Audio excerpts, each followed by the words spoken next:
Kiliwe's $1 million. It's all been distributed because I just sit planning the whole day. What's say, mom?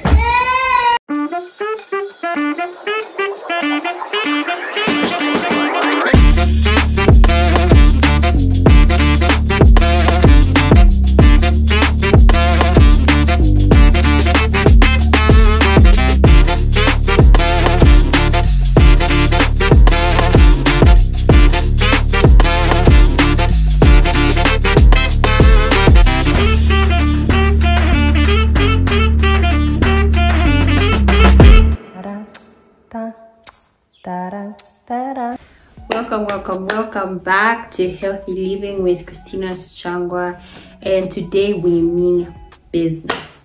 It's all things business. And before I start dropping gems, have you liked? Have you shared? Have you subscribed? I knew you would. Let's get into it. I'm exhausted, but objectives have to be met. I love you guys. I love this platform. I don't take it lightly. Neither does my daughter, because why did she also like just, yeah, she made sure to leave a few notes for me to talk to you guys about, and that's what we are doing today. So last week's video was a BTS of me putting the boutique together, but let me tell you how we got there. Let me tell you, like, all things in all. And if for that person who's like wanting to start a business, if you've never been interested, then I really don't know what the deal is, because 7 streams of income, honey, as much as you can. I feel like there's either you are in it, you desire it, maybe it'll manifest in the future, or you have a loved one who's interested in this, and or someone in your circle, your future children. I really do think it's necessary for you to know this. And I'm going to be centering around Zambia, because I don't think there's a lot of content out there that's like Zambian centered. I know, because I searched high and low, and so I'm going to like do a whole tale on what it was like to like sort of start up for me. I will give a disclaimer. I'm very educated, but this isn't necessarily the field in which I am educated in. This is mostly by experience. I've been doing this for a couple of years now, I think since 2018. And yeah, but there are certain things I do know. Like, for instance, I studied trade policy in university, so I'm well aware of things regarding to trademark, copyright, whatever, especially intellectual property. So yes, I will share, I'll give you the behind the scenes, but I may not necessarily tell you I got this specific thing from here. Okay, so let's get into it. The first thing I would like to address is when you want to start a business, right? So you have the desire, it's there, amazing, let's move forward. So why do you want to do it? I'll get into that a little later, but primarily what I'm trying to say is the first thing you're going to need to know is what problem are you trying to solve. Okay, so I'll give you a background. Why 23/9? Why clothing? I said I've dabbled in a number of things: event planning, interior deco, hair. What's the problem you've noticed? What is it that people may need? I'll give you an example. You know, content creation is like a high paying job in this day and age. It may not be in Zambia as at current in terms of like being monetized, right? Like, for if you get a number of views and interactions, you can get money. I think you have to be at a certain level for that. There may be certain people that do access that in Zambia, but you can still make money through ads and so on and so forth, right? Okay, I've let you know, being a brand ambassador, in case you didn't know. But on top of that, I'll give an example of someone who is a content creator that I like, who made top dollar by just sitting and discussing, you know, let's talk about episode 1, what happened, because they know that when I'm watching these shows, one thing I wish I did have was a comment section in which to interact. So that's a platform on which we can interact. Or some people will literally feed off of top content creators or whoever's pages who switched off their comments and say, guys, come and comment here, because people want to interact. So they've seen that there's a gap, which is that there's nowhere for people to come and interact, so they've stepped in to solve it and are then making money from it. Do you see what I'm saying there? Yeah, for me personally, with Kasama, moving to Kasama, it's been very hard for me to shop sort of on a consistent basis. Like even the things that I have bought from here, I have had to buy at a way higher price, because I have taken into consideration how far this place is. Probably they had to put on top transport, whatever. I've had to buy a higher price, so I mostly shop online. I'll shop online, and then do you know what shopping online does? It's, yeah, scammers. There's a lot of scamming that happens on this side of town.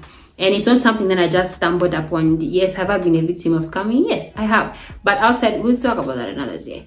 Outside of that, I had a consultation with someone who is in the business of like a wholesaler, you know, like sending up, who then is one of my suppliers. So I was asking her about the environment of Kasama, and she let me know to say that she rarely has clients here because everyone is scared of interacting with people online because they've been scammed so much. So I knew, like, I had a desire and I had settled on it being clothing, because I'm a huge fan. I'm a huge fan of clothing, but outside of that, it's a basic need that's not necessarily met. I can give you an example. 2 days ago, I needed charcoal because there's load shedding here, right? So I needed charcoal as an extra. I have gas, but I needed something extra. You know, it's just always good to have. So this man comes to the gate like, hi, I have a sack of charcoal, because, you know, he now knows there's a demand.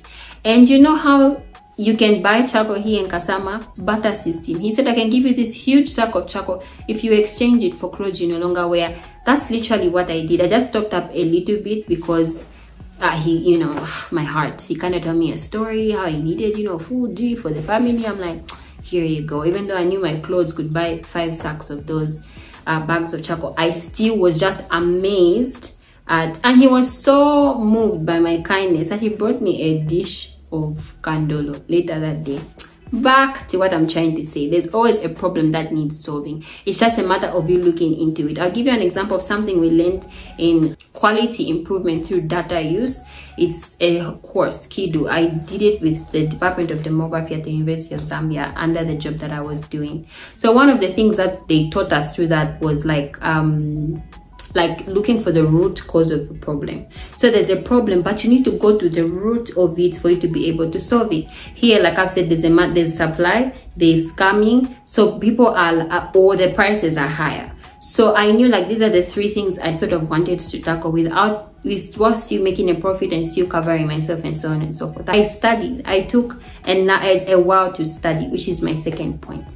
So number 1, what problem are you solving? Number 2, research. So research means looking at something again and again and again from different perspectives, different dimensions, different theories. It's not enough that you've just done like this one thing. Okay, you know there's a problem. Research why. So I'm talking about the root cause thing. You have to, there's something called a fishbone, I've forgotten the, yeah, we use the fishbone method, where you're just going, okay, there's a problem, why is this, why you're just asking the why question until you feel like you've completely exhausted it. So basically, there's a clothing issue, why? Kasama is far, why? Transport, why? Okay, scammers, why? Because there's not that many physical located stores here, why? Not many people can afford, because this is a rural area. Not that many have the disposable income to be going into business, because most people are civil servants who are busy working, and here when you're working in Kasama, you have to travel a lot, so on and so forth. My point is, I had the time, I had the research, also because I have the benefit of education. I've been educated, so I took my time to, and I just didn't rely on myself. Remember, I said it's looking at something again and again from different dimensions. So I also had help. I would consult from those who've been doing it for a while. I'll consult from people, maybe they didn't even know that they were part of my research, but I would consult. Number 3, in an extension to research, sampling. You have to sort of like sample. It's one thing for you to have a dream, you have a desire, I'd like to do this and that for people. I'd like, you know, a cute cafe situation here, because people are not necessarily exposed to that. You've done your why, you've done, now sample. You, that's what you like. People are different, they have different tastes and so on and so forth. Will it actually meet the needs of the people? Sampling actually helps you see a deeper, like rooted issue. Like I said, here Kasama is a central town of many like deep villages. So most of even the things that I have sold so far, like I launched on the 1st, so it's been about 2 or 3 weeks of my business officially running, right? But most of the things that I've sold are people outside, like, because there's people in deep. I'll give an example of groceries. The moment it's time for me to get groceries, like payday, I literally go on payday. You know why? Because it's Scramble for Africa here. There are not that many like vast, so I'm giving some people ideas, but they're not that people have to come from Bala, from where to get certain products, because they can only find them in the biggest store here. My point is, at the end of the day, you also have to sample, find out if people will actually like the product, what kind of products they like. Yes, don't start the business based off of just like one opinion, but at least that research will show you one or two things. Which brings me to my fourth point, the rule of three. So with the rule of three, it's like you can, all of these things I'm saying are just snippets, mind you, that you can go and research on even further. With the rule of three, is people say it's just for like 3 vendors, 3 locations, 3. Me, I spread it to everything. Okay, so me, when I say I spread it to everything, I even mean with products. For instance, you are passionate. Like I said, my business was called Preeminent Crown because I was passionate about hair, and at the time I was focusing on hair, right? Which is still something that I will be doing, will be launching even. But I also wanted to cater for clothing, cater for shoes, cater for jewelry, whatever, men's and women's. Yes, and I also want to cater for kids. So I'm not just selling like women's clothing. There's also men's. These options, they diversify. It's a lot more work, yes, but they diversify the streams from which you can get income, right? I used to do deco. There were certain seasons, I still do deco, whatever, but there were certain seasons where it wasn't wedding, like the rainy season. What are you doing in the rainy season if all you do is deco? At least you can also incorporate interior deco, or you can advertise yourself as a mobile person who can, you know, set up indoor, outdoor. Like, what's the situation? I know of certain places that I looked into when I was wanting to get married, or just in general when I was helping people with events, because it's what I do, that are closed in certain seasons because it's now raining. Like, that's why I'm saying rule of three. You can't just be getting from one supplier. You strictly get by ship from one vendor in China. It's not enough. Have you tried these other like apps? My point is, there's several other apps. You can try Alibaba, AliExpress, Shein. There are like so many options. eBay, like actually try. I know there are people who offer courses on how to order online. Have you tried that? Yes, if online is tedious for you and you need another option, remember rule of three. Have you tried looking for connections in other countries? There's Turkey, there's this. Have you tried like there's South Africa? Like, my point is, you can study this and then choose, okay, this is some of my main vendors, but at least have a fallback plan, which is a minimum of 3. They say you should have a minimum of 3, right? I've said you can have 3 products, 3 locations. For instance, like the situation I had with my store, I showed you very openly that I would paint over it, and in a day or 2 the molding is back, because this side of town there's a lot of water underneath. Like, you need to have options. There's a reason, like, I'm still at that store. I have options. There are still things that I'm able to do in terms of storing my stuff and all of that stuff, which I'll get into on another day if you're willing to hear. So the rule of 3: 3 locations, 3 vendors, 3 products. Your motive. Why are you doing it? I'm saying it because business in itself is very tough. It's very tough. Just like most of any other thing, its passion is not always going to be enough. It's necessary, but it's not always going to be enough. So if you have started the business and it's just for you to eat, as long as I've eaten, that's it. It's why that's one of the things that used to really scare me about business, right? Because when I lived in Kawada, we bought charcoal from the same woman that when I go there, you still find her there. And there's a high chance for her business was very much just mouth to, you know, provide for my kids and so on and so forth. That might be her motive and she's content with it. That's on her. What is your motive? Do you want to change the world to this business? You want to become a multinational corporation? There's going to be work that's needed. You're going to need it. It's called forecasting, okay? You should see the end first in the beginning, like every believer should, because that's what our daddy, the Lord, does. So you should be able to see, like, what's the vision for this thing? Where do you want to see it years from now? And then everything you're doing now will feed into that. I'll give you a personal example. Because of how passionate I am about development, because I am a developmental analyst, I do not like that you can barely get it's not just about the shops that are here. No shade to any of the boutiques that are here, right? I grew up really, really poor. I've said that several times. Just the other day, my mother and I were reminiscing about how I used to go to school at 04.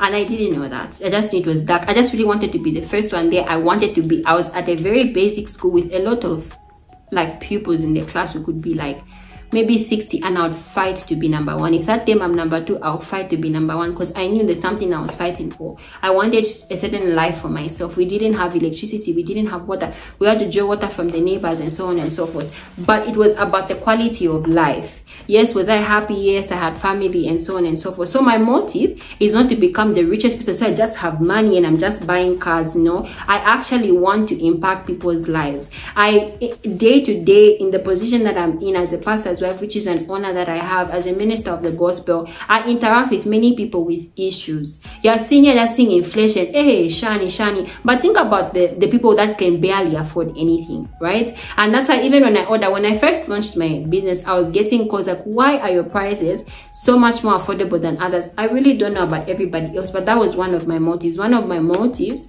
was, yes, do I need to make a profit? Yes, because I need to provide. My motive is to provide employment for others. So yes, I own a shop. Why not just start online? Hey, I'm just being flamboyant. You want at least make some money. You should have started first to make a name for yourself. I've already told you here there are scammers. I can even put screenshots for you. Let me give you an example. There was a lady I met at I went to a certain place, and she's like, oh, you look really stylish, and whatever, I'm selling these shoes. I'm like, oh, unfortunately I have that exact shoe.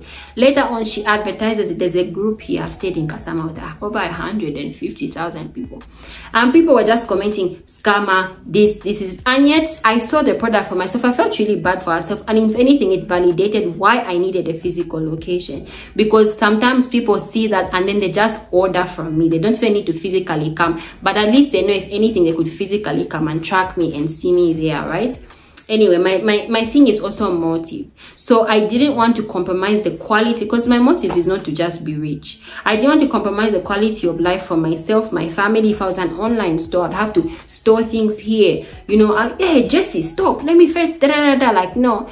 At least, I have the privilege, because like I said, I've been planning and saving, and yes, God has stepped in and made very big miracles. At least I had my 2 fish and loaves and he multiplied them. So at least I get to provide employment for someone else I knew really needed it, and I wish I could employ many others in the same vein. So I'm going to work, I'm going to put in an effort, and one of those things requires sacrifice from me. I don't eat from there necessarily.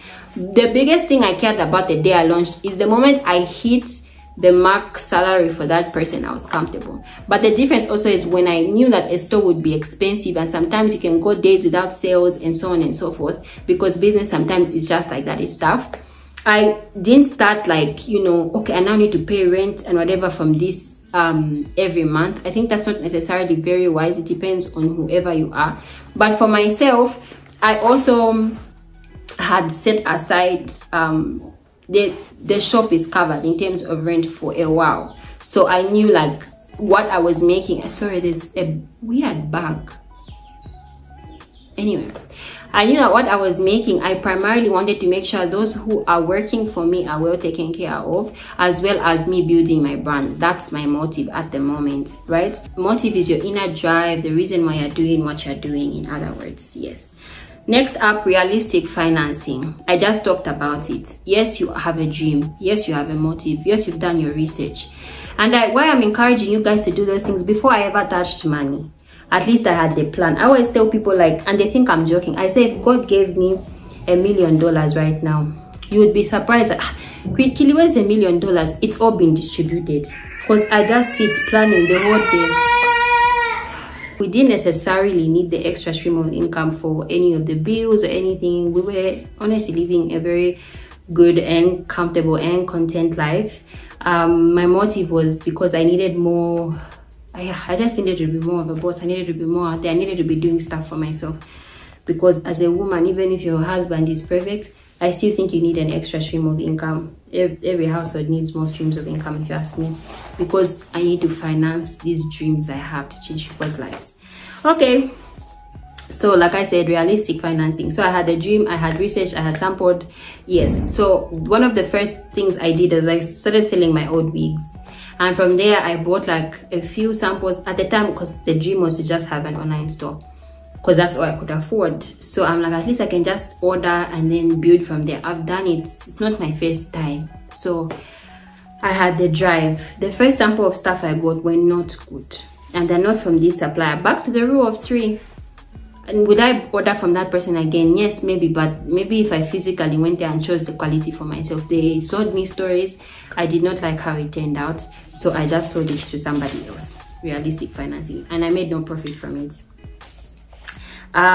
So at least I knew, like, okay, now that I'm thinking about a shop, I began to save. Like I said, I'd sold older clothes, sold older wigs or whatever, extra financing from whatever, and I was saving, because it's one thing, like, I'm in a position of privilege. I'm married to a very great human being who we do life together with. We can sit down and plan and so on. And I mentioned this before, that before I didn't actually let him fully in on what I needed, because I kind of felt like you'd maybe feel triggered, like, are you saying I'm not providing, I can't take care of you? Like, no, you do a great job of that.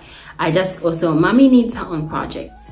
So I started to save, right? And in the saving, I knew, I came with a plan. You see what I was saying? By the time I was talking, he's like, okay, let me help you out. I had a full-on plan. Like, ask anybody. I have, sometimes people are surprised, like, oh, did you thought of that? Did you thought of that? Because I had nothing but time to think. And so I just didn't think aimlessly out, realistically plan. And I'm saying this because it might take you 3-4 years, but at least be planning and improving on yourself, right? I knew, like, I needed accounting books. What am I going to do? What am I, like, how am I going to work around everything that because this is a separate entity. I respect 23E09 as a separate entity.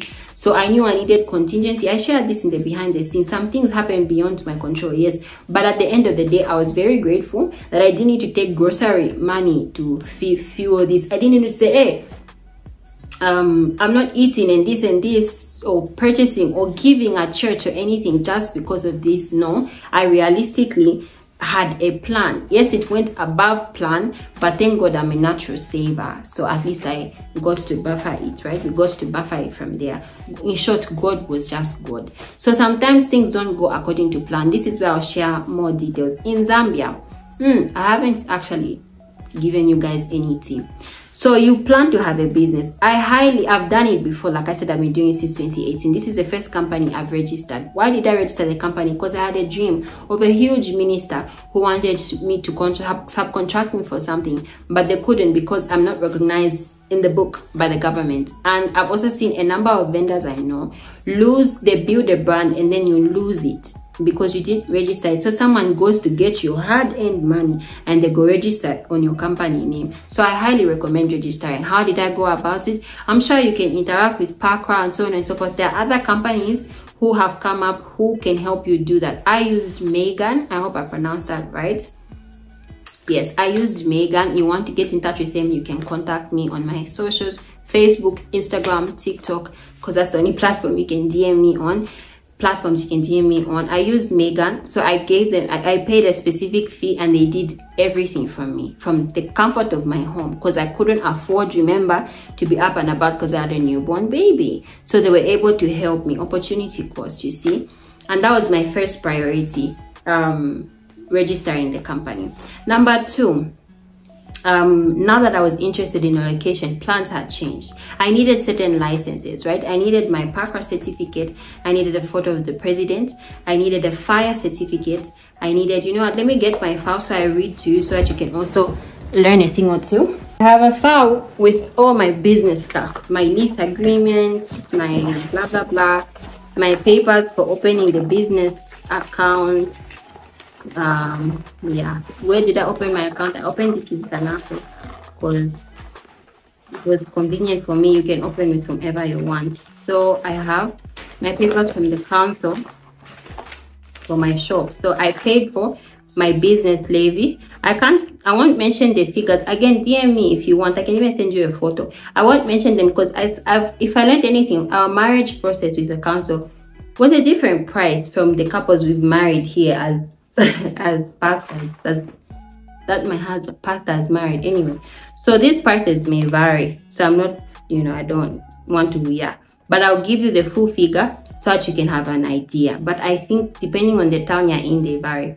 So there's the business levy, the application for the business levy, the health permits, I think I didn't need solid waste. I didn't have to pay for that. Fire certificates, my personal levy. Others need a liquor license, liquor forms, whatever, side rent, and so on and so forth. So everything came to like about 125, but it was a completely unexpected expense for me. I'm saying that because many people here, again, I'm in the village, many people here trade without one. But like I said, in the process of consultation and learning, I just wanted to protect myself. I don't want to be one of those people who's doing anything illegal. So I went about that. How was the process of me going about it? It was done in a day. I am yet to hold the certificates in hand because they needed my business active so they can come and inspect and make sure I needed everything. So I still brought them to the shop. They were able to see, and I could pay attention to the things they were checking for, and those are the things I deliberately bought. They wanted things like doormats, bins. I've given you tips. The biggest being a fire extinguisher. I never even knew that. But there's a store online. I just looked up fire extinguishers because people be solving everyone's problems. And I think, but this one, it was purchased from, I think I don't know. I think the fire station. I don't know if they sell. I don't know. All I know is I called someone who knows someone who knows someone, and it cost about 1-2. This specific one, because they vary. The gases in them vary for what you are using the store for. Okay, so the one I needed, I've forgotten the gas that's in there, but it was 1-2. So realistic financing put me at a place where I had a lump sum, right? And once I started having these extra expenses, I knew that it would deduct from the stock I wanted to buy.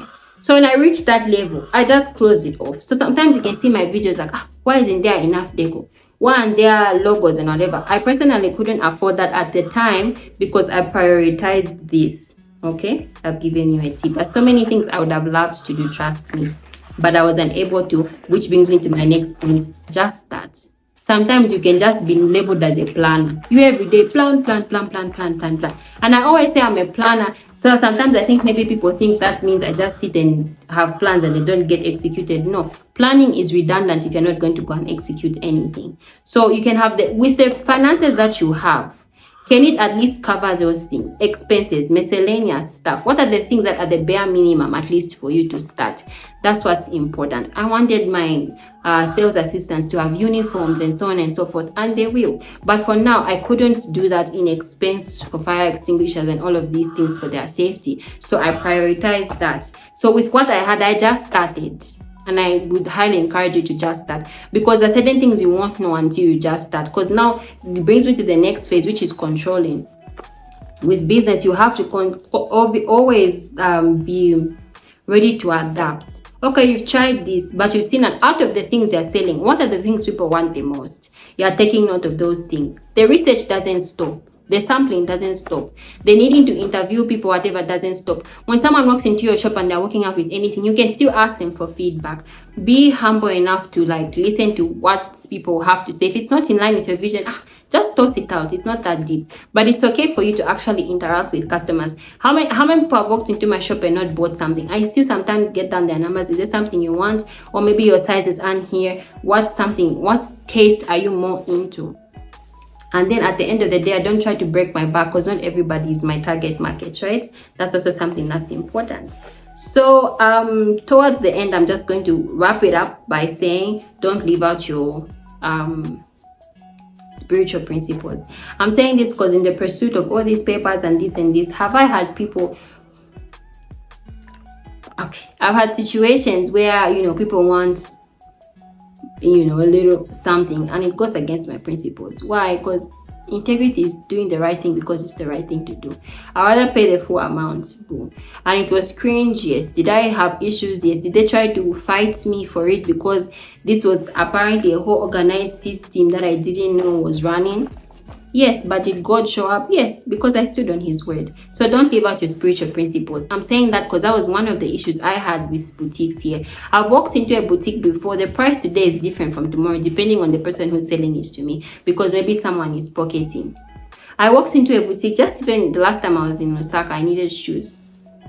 I walked into a boutique and there were so many workers there, because there were so many people working, because it's a famous store on Facebook.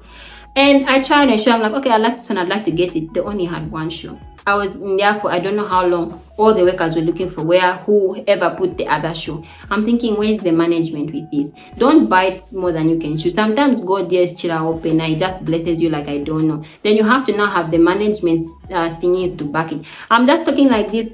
It didn't just fall. I'm educated. I have a degree and I researched and I asked many people. Shout out to one of the biggest helps I have received, CEO, Mrs. William Bolela. She's the CEO of Tuzwike. Love them. Go there and shop. Tuzwike Home Decor. They have amazing quality standard decor. She's also the CEO of Nzwale Collections. They're all found, I think, along Ali Kinkata Road. These pants I'm wearing, actually, I don't know if you see them,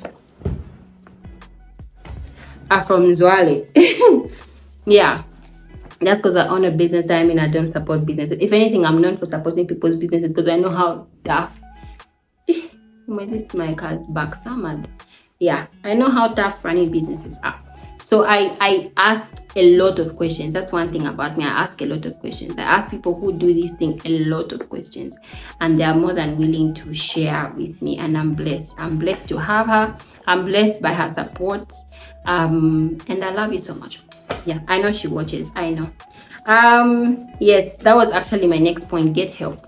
As long as you can get help. If you feel like you're over your head, not everyone knows everything. Everyone has a weakness, right? So maybe your weakness is accounting. Get help. You didn't pay attention in school. Someone can help educate you the basic things. I can give you a tip when it comes to accounting. I'm thinking what I struggled with is what apps do I download? Am I still trying out apps? Yes, because I like to track everything. You should track every expense, every tea, every talk time you've spent, every transport you've spent, track it. Others move around with books. Shout out to Maureen Yerenda. She's a TikToker. I watched one of her videos and she talked about that. Get help, learn these things. Me, the biggest thing that worked for me was a receipt book. So every transaction I record in there, it's easy for me to come back and track. The rest, I have a group I call Business Boardroom with my husband, where I just post the most random stuff, talk time, 15 kwacha. Because at the end of the month, I'm going to compile the whole report, put it in Excel, and I'll be able to track it because I respect this business and I see it. Remember I said about forecasting? So I don't want to come back years from now and I'm wondering, hey, how did it? Success can also be a fluke. And the thing with that is, how are you going to replicate the success if you're not tracking? Okay, yes. So get help for those things you know you don't have. Lastly, yeah, the last point, you are growing a baby. If you've just started your business or wherever you are growing a baby. So it's like, you know, when a baby is conceived, they still have to grow limbs and this and that. There's growing pains involved. There's discomfort involved. But there's still just the joy of you knowing at least you will see this baby one day. Be patient with yourself. Another reason I'm using that specific example is because pregnant women don't go around eating everything. You can't even drink coffee. You can't eat certain raw fish or whatever. My point is that certain things pregnant women don't go around doing. So you can't eat like everybody else. When I launched my business, I was joking. Like sometimes people see, when they see someone do something big, right? It's congratulations, which I'm grateful for and I'm honored. Let's say I buy a car, everyone's like, congratulations, Tumilako Isha, whatever. No, there's nothing to Tumilako you, brethren, because I just used the money to buy the car. Hello. So because of that, I'm I'm one of those people who's not ashamed to say I can't right now because I'm, you know, dealing with other things. I'm growing a baby. When I had my kid, I couldn't just go out. People can come cry. My husband uses this example every day. Please, therefore, coffee, this. He'll have to review it, whatever, and so on and so forth. But if his kid comes to ask, then and there she gets it. She becomes a priority. So in other words, make this business your priority. You're growing a child, so you can't just be everywhere. Even the things you're sharing, some things, intellectual property, keep it to yourself, right? It's okay. You have the right, you know that you have the right to privacy. Now you know, so you can keep it to yourself. You're growing a baby. Be patient with yourself. Get as much help as you need, because even pregnancy, sometimes I couldn't even wear my own trousers. I needed help. I couldn't bend, right? So you're growing a baby. I think you get what I'm saying. Most importantly, don't be intimidated. If that thing you've identified to start business is the same business I'm in, I'll be the biggest person cheering you. In fact, I'll come and shop from where you are. I said that the example I gave for the shoe, I have to go to a different shop. Now imagine if in the whole country there was just one shop.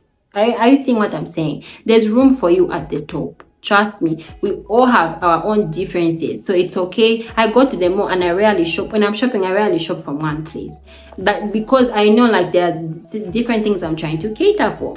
right? So I don't even mind. Don't say, hey, Christina, she's seen me in a new shirt, maybe she's offended. No, you do you go. I'll even encourage you, but still support us. The Lombako business here. Yeah, I'm kindly asking for your support. So I think that's all that I had for you today. You have any more questions, please feel free to share in the comment section and I will answer. I think I was asked, in conclusion, I was asked about why I left formal employment, and I'm more than willing to share. I'm going to add, let me, so that I can put it right there. There's something called the theory of hygiene by Frederick Herzberg. I learned that in industrial sociology at school, and it's one of my favorite theories, and because I felt like I had an epiphany and I knew something about myself. Sociology in a whole, sociology taught me a lot about myself. That's why I go to school. Anyway, so my point is, the theory shows us that there are two things. There's job satisfiers and there's job dissatisfiers, right? You can get a job, and is it satisfying? That's what I'm talking about, that thing. There are certain things that are called motivators that will help you be satisfied with your job. And then there are certain things called hygiene factors that will help you at least not hate it that much. Okay, so for me, this job, it had some of those hygiene factors. Like I had a salary. At first I thought, because it was in health, I was helping people, because those are the things that matter to me. I need to know why I'm doing it, right? So I was helping people, but I later found out there was too much more politics. We couldn't really try. Let me not say too much. My point is, it wasn't matching up to those things. Some of the things I need to know is advancement.